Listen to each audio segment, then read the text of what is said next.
Natagpuan ni MC ang kanyang sarili sa isang asul na espasyo na puno ng mga binary numbers, parehas sa Matrix Reloaded, nagtatanong kung nasaan siya.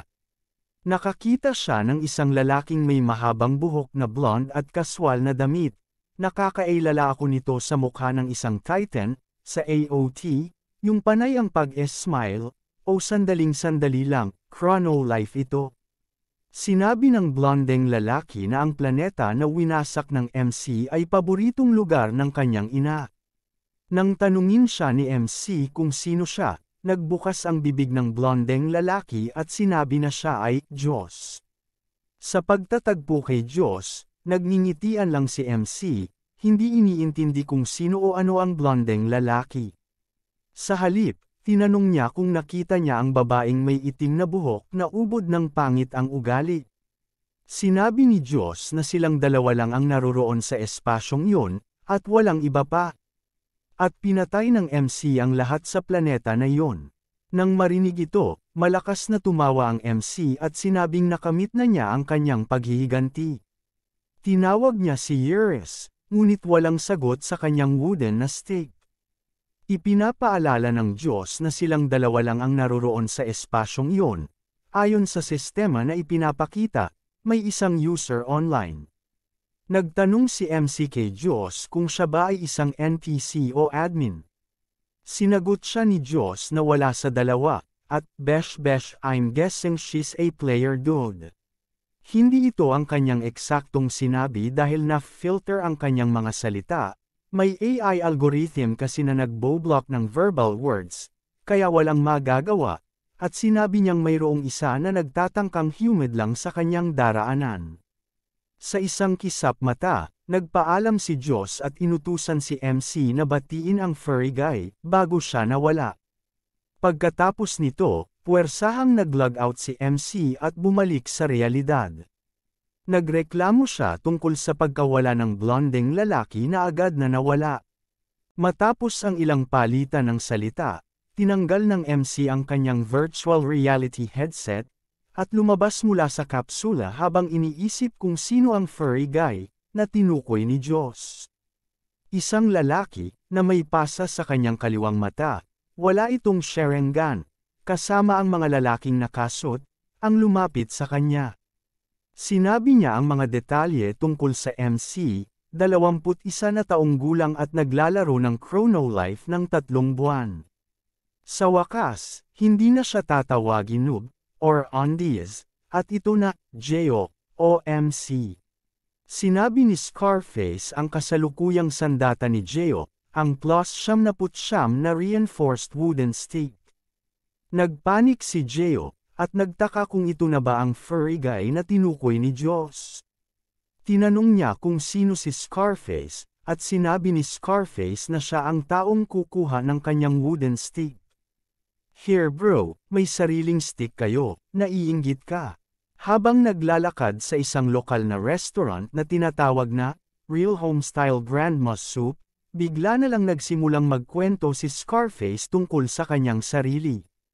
Habang kumakain sila, sinabi niyang naging regular siya sa restaurant noong nagsimula ang kumpanya sa pagdevelop ng Chrono Life. Hindi mapigil ang nadismaya si Geo dahil sa unang impresyon niya kay Bay bilang isang mob boss dahil sa mga kasamang lalaki sa kanyang black suits. Ipinaliwanag ni Bay na ang mga lalaking ito ay mga empleyado ng Chrono Life at hindi sila mga bodyguards. Tinanong ni Geo kung ano ang kailangan ng CEO sa kanya, at sinabi na narito siya upang kunin ang wooden stick ni Geo. Inipaliwanag niya kung bakit ito ay itinuturing na bug item, na ang probability na magtagumpay sa reinforcement ng item na may +10 reinforcement level at ang susunod na antas ay 3% lamang.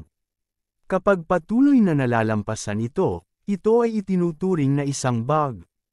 Iniulit ng CEO na ang +79 na reinforced wooden stick ay kinakailangang kunin pabalik sa Chrono Life. Sa starting ruins sa loob ng laro, isang party ang lumalaban sa isang level 21 na halimaw na tinatawag na Gores. Habang pinagmamasdan sila ni Geo, iniisip niya kung ano ang dapat niyang gawin. Naalala niya ang gabi na nakilala niya ang CEO, kung paano ito naghayag ng plano na kunin ang kanyang weapon.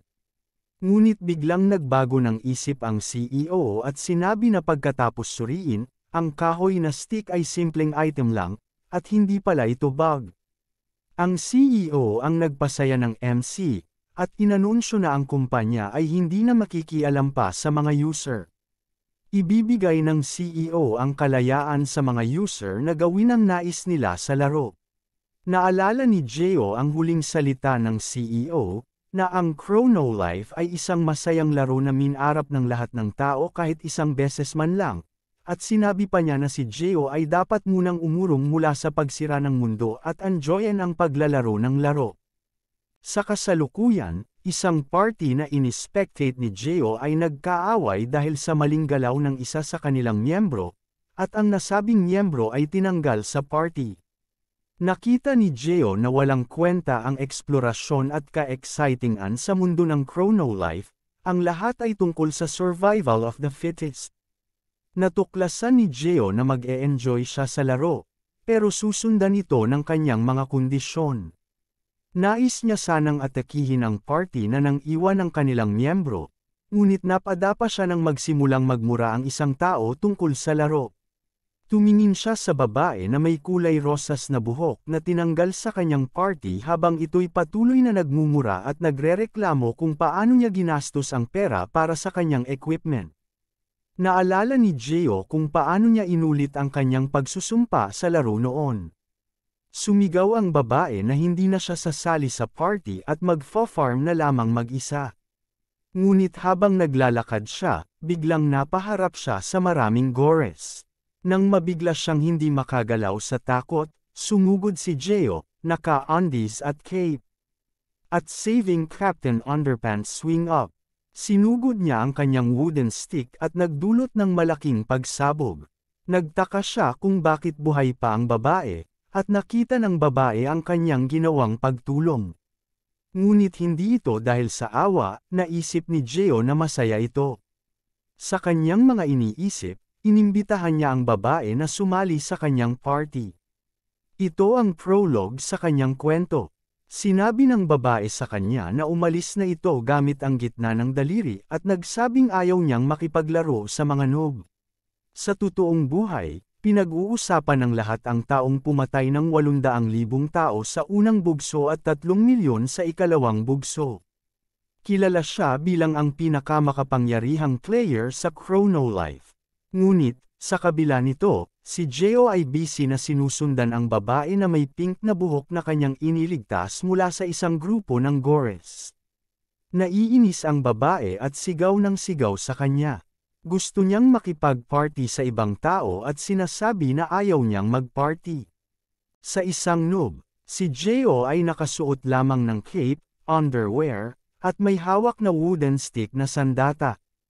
Iniisip ng babae na si Geo ay isang kumpleto at baguhan sa laro, ngunit tinanong si Geo tungkol dito at sinabi ni Ures na nakapikit ang mata ng babae nang iligtas siya ni Geo.